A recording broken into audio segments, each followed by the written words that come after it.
कथाकार. कर्नाटकमधील ग्रामपंचायत ग्रंथपालांना समर्पित. उमा प्रवेशद्वारावर मोठी घंटा वाजवते. सगळी मुलं दिवसातल्या त्यांच्या आवडत्या वेळेसाठी अर्थात कथेच्या तासासाठी आतमध्ये गर्दी करतात. खडूच्या एका तुकड्याने उमा एक वर्तुळ काढते आणि सगळी मुले तिच्या भोवती बसतात.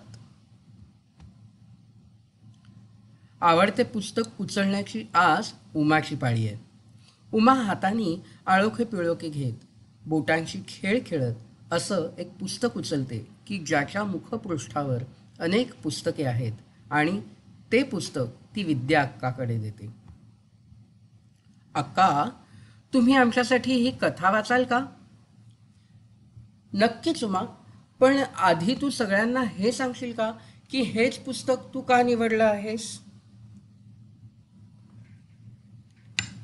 उमा पुस्तकाच्या शीर्षकाकडे बोट दाखवत स्मिता हास्य करते आणि म्हणते, गोष्टींशिवायचा देश? मी कल्पनाच करू शकत नाही की माझ्या आयुष्यात एकही कथा नाही, कारण मला गोष्टी कथा खूप आवडतात. विद्या अक्का इतर मुलांना विचारते, तुम्ही कल्पना करू शकता का की कथा नसलेल्या देशात कसं राहायचं? ते कसं वाटेल तुम्हाला? बाकी सर्व मुलं एकमेकांकडे बघतात आणि सगळी मुलं एकदम म्हणतात, गोष्टींशिवायचा देश? सगळे आश्चर्यचकित होतात. विद्या अक्का त्यांचे लक्ष वेधण्याचा प्रयत्न करते आणि मुलांना विचारते, मुलांनो, आता कोणाला याबद्दल अधिक जाणून घ्यायचे आहे? ती म्हणते, 1, 2, 3 आणि सगळी मुलं म्हणतात, चला करूया सुरुवात, चला करूया सुरुवात, चला करूया सुरुवात. विद्या अक्काचा आवाज कमी होतो आणि असं म्हणत विद्या अक्का गोष्ट सांगण्यासाठी सगळ्या मुलांमध्ये शांतता पसरवते आणि म्हणते, विचार करा, असं एक ठिकाण जे तुमच्यापासून खूप लांब आहे. प्रत्येकजण सकाळी लवकर उठला आहे आणि प्रत्येकजण शांततेने फक्त स्वतःचं कामच काम करत आहे. शेतकऱ्यांनी शांततेने जमिनीची मशागत केलेली आहे. टक टक टक टक टक टक. पोस्टमनने घरातील पत्रपेटी शांतपणे उघडली आणि एकही शब्द न बोलता तो पत्रातील मजकूर वाचण्यात दंग झाला. फट फट फट. जेव्हा त्याने पत्रपेटी बंद केली तेव्हा एकच आवाज ऐकू येत होता, फट फट फट. अगदी या गावातले प्राणी पक्षी सुद्धा बहुतेक गप्प होते. कंटाळलेल्या आणि गोंधळलेल्या मनस्थितीमध्ये सगळी मुलं रस्त्यावरून फिरत होती. संध्याकाळी मुलं घरी परतली. त्यांनी शांतपणे रात्रीचे जेवण केले आणि ती झोपी गेली.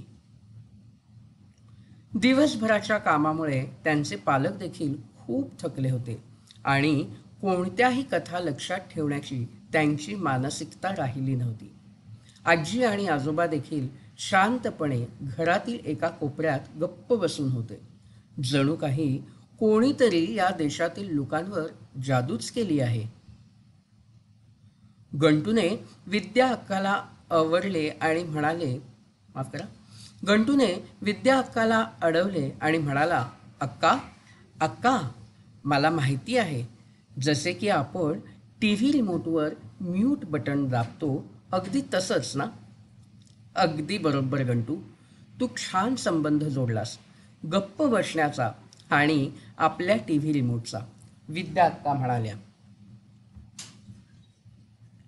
श्रीनिवास नावाचे ग्रंथपाल या ठिकाणी राहत होते आणि इतरांप्रमाणे ते सुद्धा रोज सकाळी उठायचे आणि पंचायत कार्यालयाच्या शेजारच्या ग्रंथालयात जायचे. ते मुकाट्याने ग्रंथालयातील धूळ साचलेले रकाने स्वच्छ करायचे आणि छान पुस्तके लावून ठेवायचे.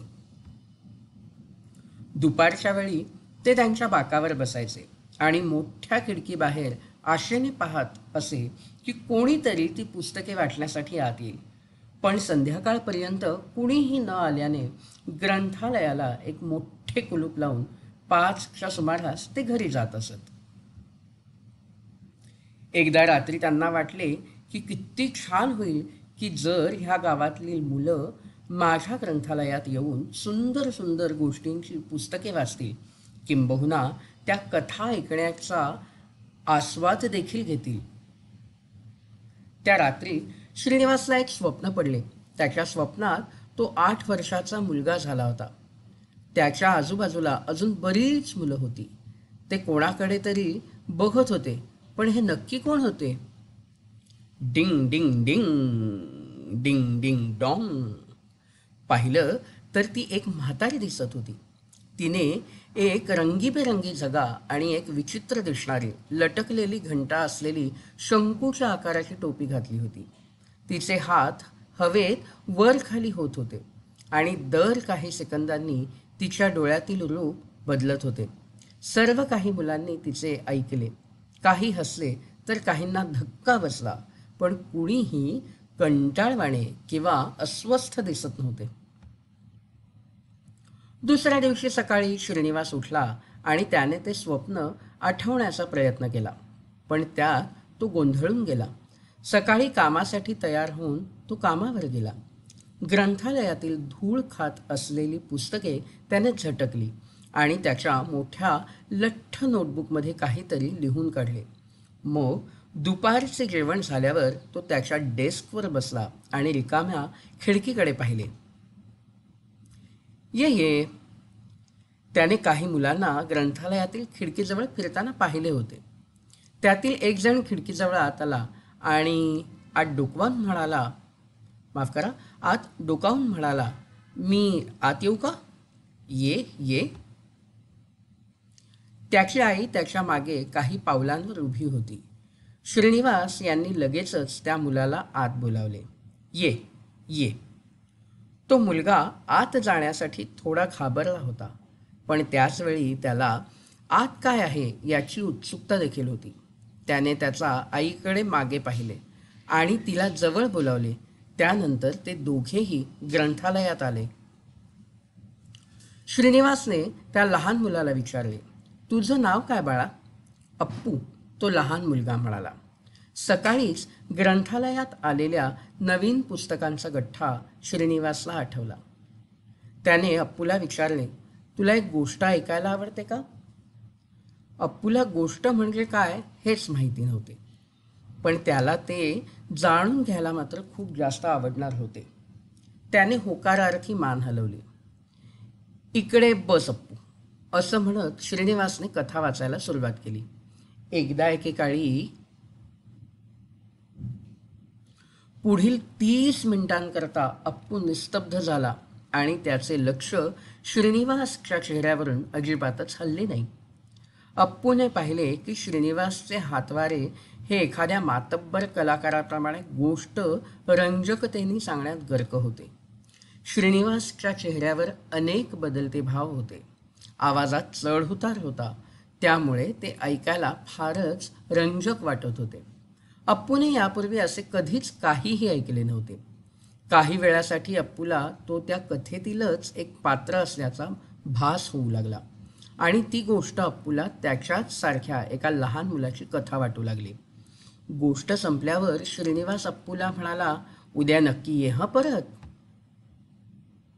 दुसऱ्या दिवशी अप्पू त्या ग्रंथालयाच्या खिडकीपाशी पुन्हा आला आणि आता त्याच्यासोबत त्याचे अजून 4 मित्र ग्रंथालयात येण्यासाठी उत्सुक होते.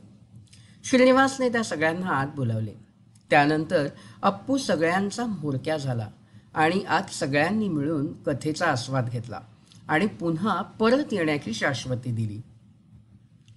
तिसऱ्या दिवशी अनेक मुलांचा घोळका ग्रंथालयाच्या दारात उभा राहिला आणि श्रीनिवासकडे बोट दाखवत अप्पू सगळ्यांना म्हणाला, हे पहा आपले कथाकार. श्रीनिवास मनोमन अतिशय सुखावला होता. त्याचे ते शांत ग्रंथालय आज मुलांच्या हास्याच्या फवाऱ्यांनी भरलेले होते. लवकरच गोष्टींशिवायचा देश हा शब्द सगळीकडे पसरला.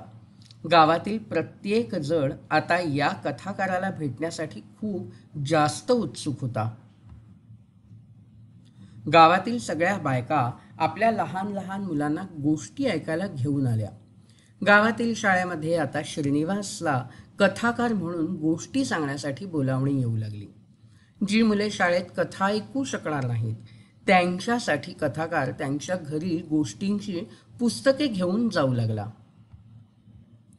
गोष्टींशिवायचा देश आता वेगळा दिसू लागला. शेतकऱ्यांच्या बायका कथाकाराच्या कथा आपल्या नवऱ्याला सांगू लागल्या. कावळे देखील या कथाकाराच्या कथा ऐकू लागले आणि या कथाकाराची प्रसिद्धी अनेक कावळ्यांपर्यंत देखील पोहोचवू लागले. या कथाकाराची माहिती वाऱ्यासारखी सर्वत्र सुदूर पसरली. कथाकाराची माहिती वाऱ्यासारखी सर्वत्र सुदूर चहूकडे पसरू लागली.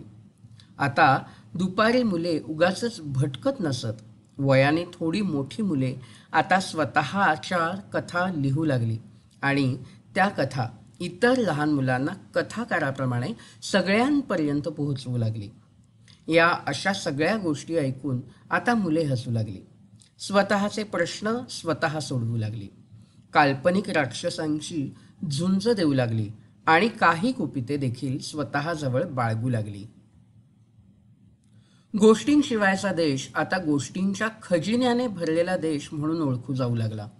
सगळी मुलं अनेक कथा त्यांच्या मुलांना मग त्यांच्या नातवंडांना देखील सांगू लागली. एवढ्यात शांताग्राम ग्रंथालयाची वेळ संपते आणि विद्या अक्का पुस्तक बंद करून उमाला ते जागेवर ठेवायला सांगते. विद्या अक्का मुलांना विचारते, आता सांगा मुलांनो, या कथेतील कोणती गोष्ट तुम्हाला सगळ्यात जास्त आवडली? मला हे सगळ्यात जास्त आवडलं की गोष्टी कधीच जुन्या होत नाहीत, तर त्या कथा अगदी वाऱ्यासारख्या सगळीकडे पसरतात, उमा म्हणाली. जेव्हा मी मोठी होईन ना तेव्हा मी पण या कथाकारासारखी होईन. माझा संपूर्ण दिवस मी मुलांना सुंदर सुंदर गोष्टी कथा सांगण्यात स्वतःला व्यस्त ठेवेन. धन्यवाद.